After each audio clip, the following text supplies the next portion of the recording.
this thing's barely cranking over, and I think it's got like no oil pressure. All right, back at Cecil. We brought the Corvette again. The Mustang is not done. I will give you guys updates on that soon. We needed about another week, but whatever. Another LDR race. And we figured we'll bring the Corvette again. I didn't even take it out of the trailer since last race. That's about it. That's all I got for you guys for now. We're waiting to go up. Qualifying is at 6. I didn't even make any test passes or anything. There was no point. I've made 15 passes in this thing in the last couple weeks, so we're just kind of hanging out. It is literally beautiful outside.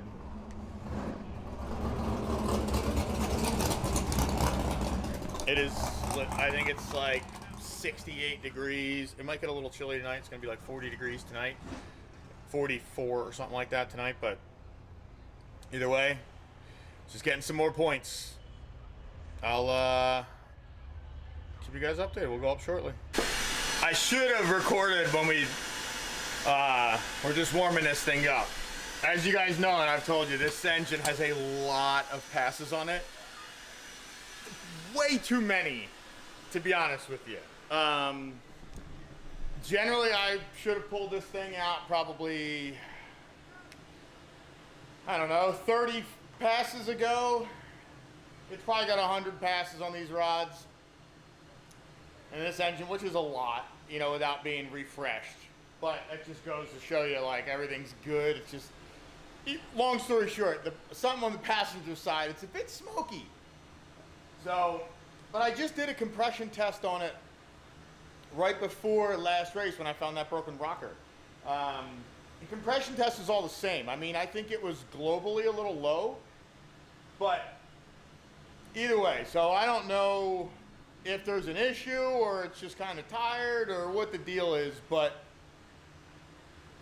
I guess we'll just see what it does first rip, and if it feels weird or something, I'm just going to back out of it because I don't really care. I just don't want to hurt it.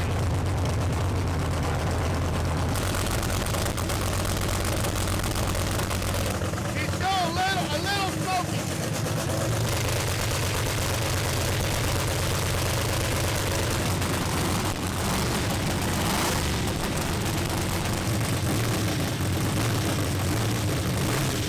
It was a little smokier than, it's not terrible, but it's a little smokier than I'd like.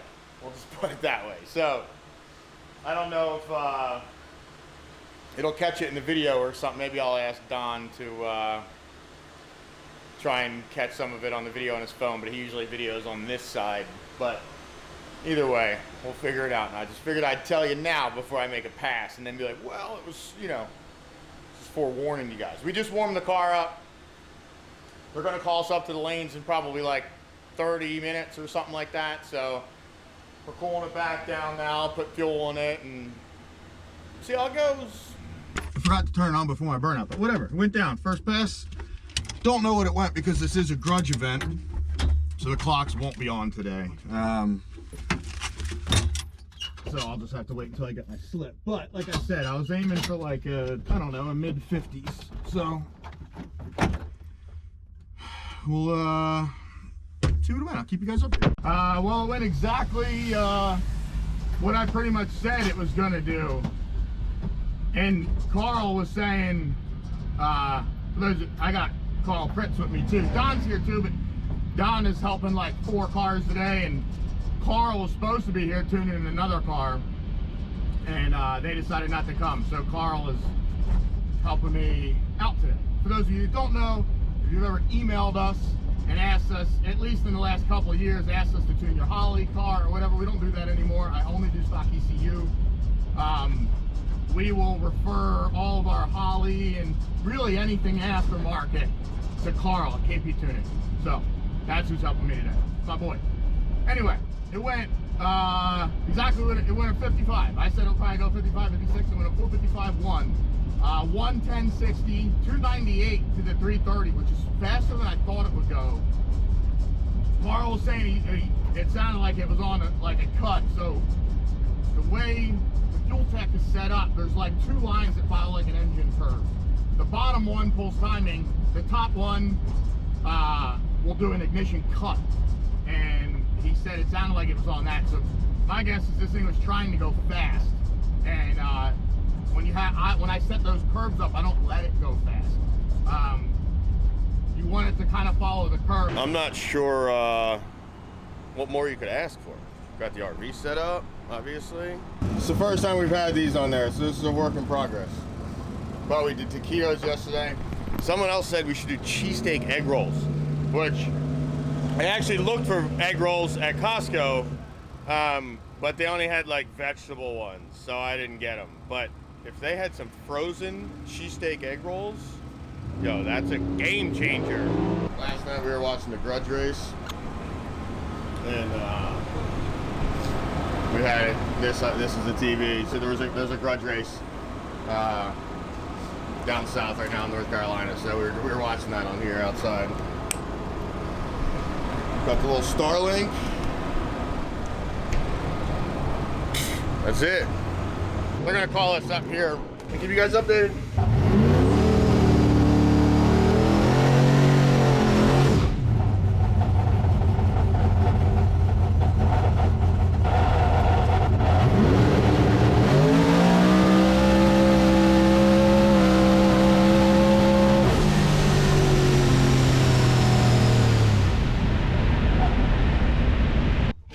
It is hot as shit right now. Track is probably super hot, and it went down. We have to race a guy I know's car.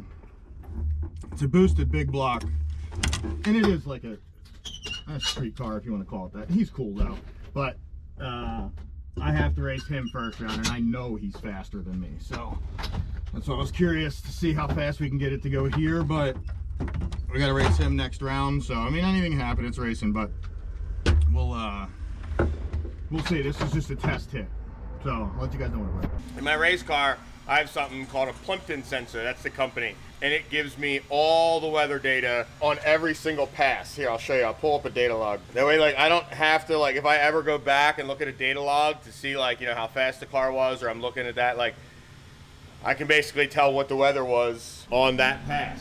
So here it all is. So obviously, like, here, and I'll show you like my G meter like during a pass. But so air temperature, barometer, density, altitude, water grains, all that shit, and it just tells me, you know, whatever, any log I pull up, all that information will be in there.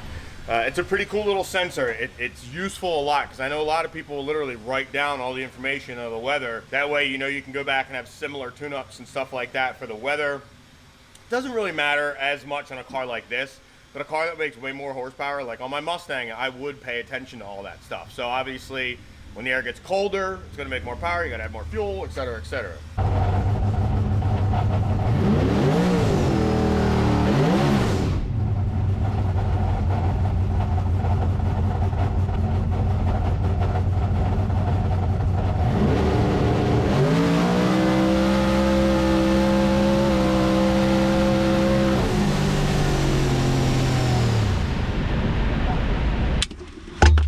He got me as expected, but it was a fairly close race. But that thing's about 2/10 faster than me, which is a mile in a 8th mile drag race.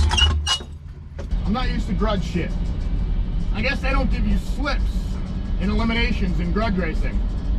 But it felt cleaner the whole time. It didn't break up or anything like it has been the time before. We changed plug wires, did some other shit. I changed the tune-up around. I fattened up one hole. One of the plugs, the plug that melted the other night, still didn't look like super happy. It didn't melt it or anything, but it just looked hotter than some of the other ones. So I added like 6 or 7% fuel to that hole, and we changed plug wires, and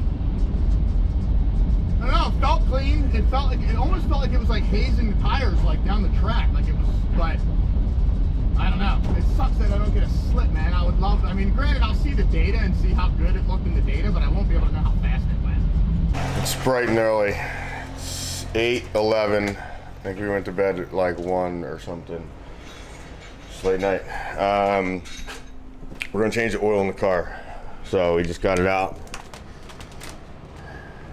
Getting her jacked up. Gonna change the oil. We have Q3 coming up. Don's a sleepy guy. I made the tune-up a little faster everywhere. If the weather's still good, as good as it was last night, it should go faster. If not, it might go about the same. It should pick up some mile an hour because I put the timing back in it. Little Schaefer's SAE 50. I'm still waking up. I know I'm not in the screen, but Don's under the car, draining. I'm getting the oil and filter ready. We don't change the filter every time, but I didn't last time, so I figured I will this time. It's one of those things, it's not like the filter's old and dirty, like it's just that the oil gets so milky from the M1. That's why we have to change the oil. I saw a video recently of, I guess, like tractor pull guys do it. They literally had like a deep fryer, like they deep fry a turkey in, and they save all their old oil and they dump it in there, and they boil all the methanol out of it. And I think they said it was like 300 degrees for like a half an hour or something like that, like a decently long time. And it turns back to like normal oil again, and they reuse it. Which, if I ran like expensive oil, I can understand that. This Schaefer stuff isn't really that bad. If it was like LAT or something, which is just dumb expensive if you ask me, I would probably do that too. But this stuff's really not that expensive, so I just change it. Plus, I mean, who knows if once the methanol's in there and then you boil it out, does that break down or remove some other component in the oil?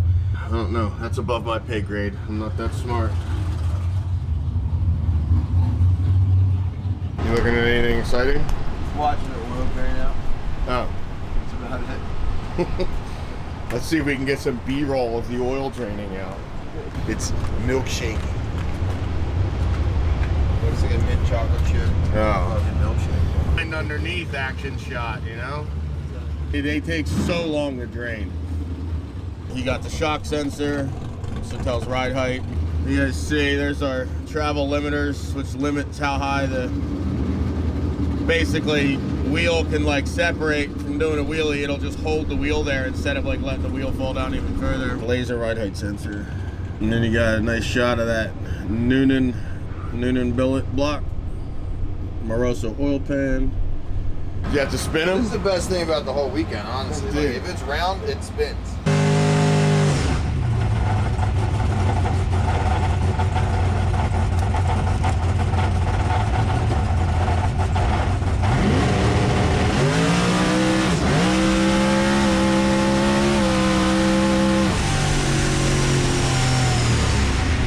Fucking wheelied.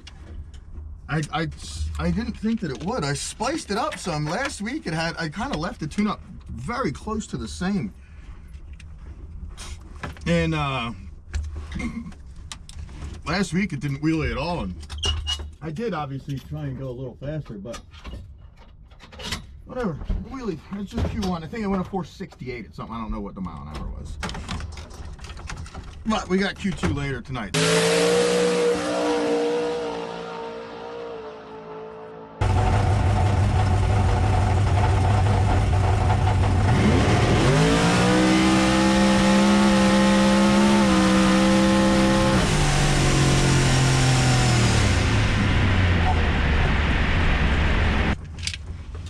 Went a 456, like 154, and I actually sounded like it got into the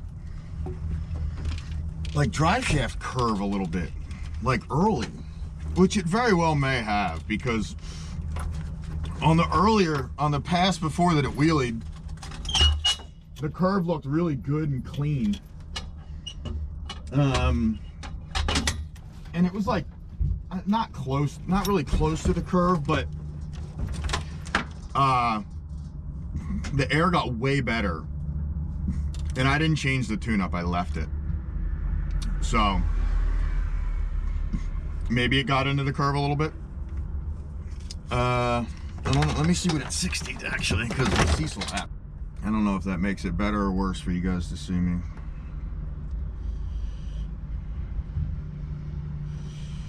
Oh shit, hell yeah, 108. It definitely got into the curve. It went a 108.3, 297, 456 at 154. I actually pulled power out of it up high just because I did that before when it was smoking. I'm like, maybe this motor's like not real happy, let me pull some power out of it. So that's why the mile an hour's down. 108, 297 though, that's a new best. Cool. The 108 and 297 is the fastest this thing's ever done. So maybe I'll put the power back in it up top and see what it's gonna do. Granted, the air is not gonna be this good. Actually, I don't know. Tomorrow morning, it might be, because it's getting cold tonight. It's gonna be like 40 something tonight.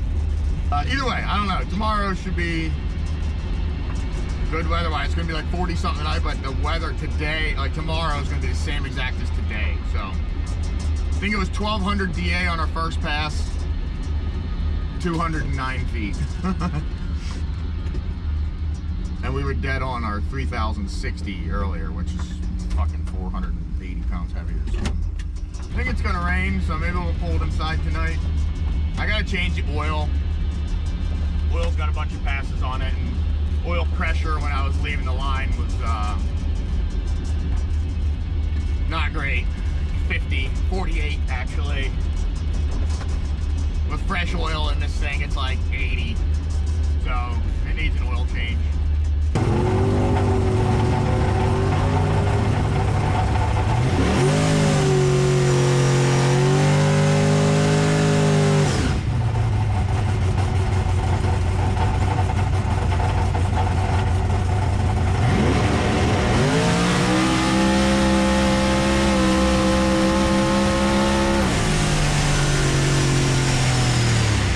Curious what that 60 was, because it felt pretty good. Let's check the old Cecil County app. I'm guessing it was faster. It went a 108.3 yesterday. 109.6, okay. 297, 452. Oh yeah. You know, this thing is just old reliable. This car's, you know, this car's the OG. My helmet on didn't say anything. The guy that I'm racing went a 450 and I went a 452, so he has lane choice. He chose right lane. I spiced it up a little bit. I should be able to go a 50. We'll see if he has the same pass or better in it.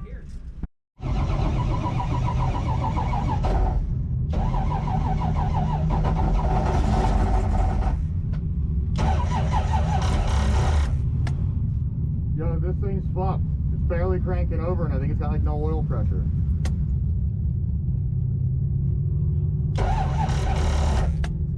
Yeah, not good. We're done. Our weekend is over. Went up there to go for that round. I mean, you guys see in the GoPro footage, whatever, and car had like 10.6 volts. It wouldn't even crank over. Barely crank over, I should say. What the hell? Literally, the car just sits here on the charger. Like, that's the battery charger. It's just all the time. Green light is fully on the charger, just like it always is. Unplug it. Go up there, turn the key on, hit 10 volts. Don't understand it. We can't figure out a reason why or anything like that. Like, there's nothing that, like, really runs on the car besides, like, electronic stuff, but nothing would drain the battery like that. Brought it back here, plugged the charger in. So what's up, YouTube? Yo, bro. The battery died. We're out. Just load it up. Car's gonna get taken apart. Gotta refresh the engine. Got a little surprise coming for the blower. What do you think, Don? Don's ready. Till next time.